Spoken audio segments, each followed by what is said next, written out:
Depois nós passamos para a fase do rastreio de patologias.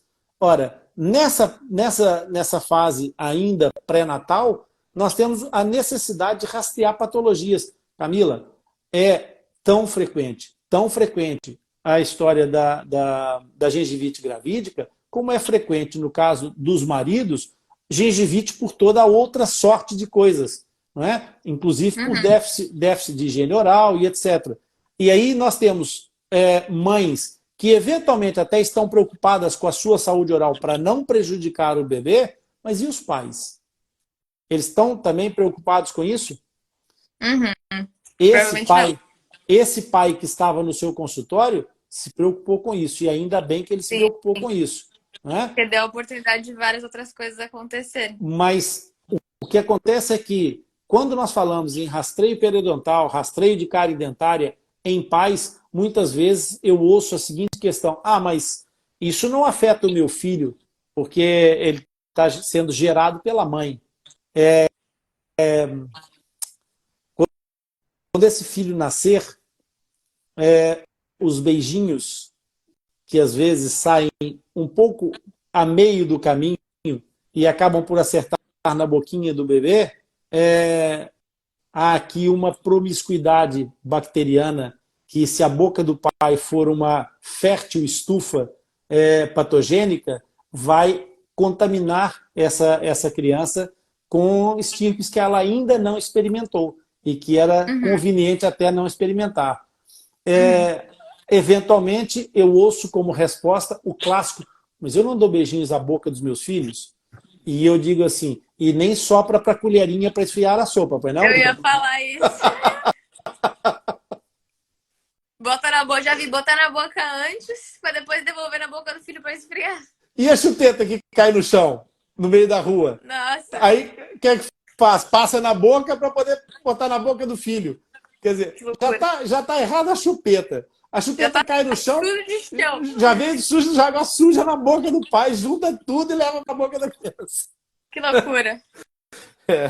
Então, essas orientações gerais aí, ela tem também a questão da abordagem dos hábitos. E os hábitos são extremamente preocupantes, porque, mais uma vez, os pais têm que saber que o hábito tabágico, por exemplo, o fumar dentro de casa, dentro do carro, eu não fumo quando a minha mulher está no carro, tá? Mas o carro está impregnado de nicotina por todo lado, daquele espectro de substâncias químicas que trazem os cigarros.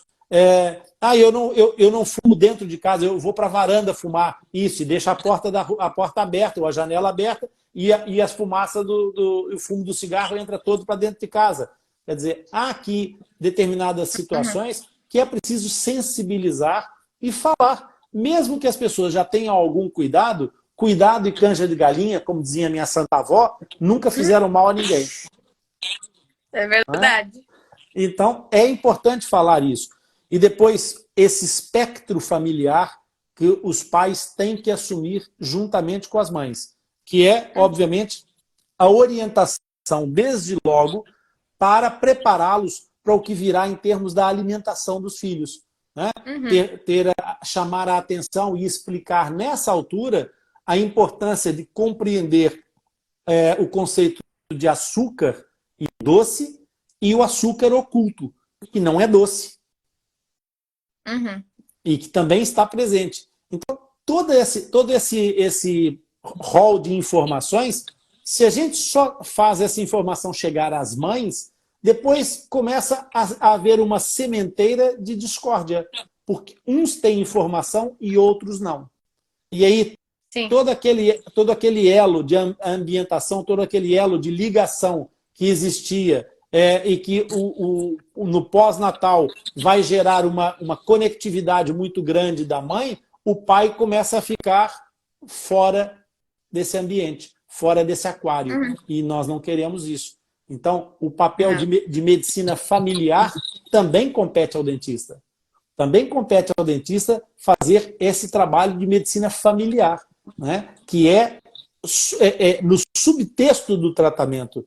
Ele está na parte relacional, mas que implica também com a saúde dessa criança, porque nós sabemos que, às vezes, as relações monoparentais acabam por trazer consequências também nos hábitos dessa criança, nos cuidados com a saúde oral e com a saúde geral da criança, porque há divergências de opiniões e quando não há divergências de opiniões, há divergências daqueles dois indivíduos que se desentenderam e que agora, de certa forma, acabam por usar a criança como arma de arremesso e a criança fica no meio desse contexto. Então, essa responsabilidade da medicina familiar também compete ao dentista. Porque mas é de uma escala, né?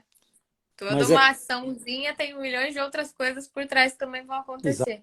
Exatamente. Mas isso numa escala completamente fora da caixa, não é? Porque nós estamos a gerar aqui informação e contextualização que normalmente não chegaria para essa família e não chegaria para os pais.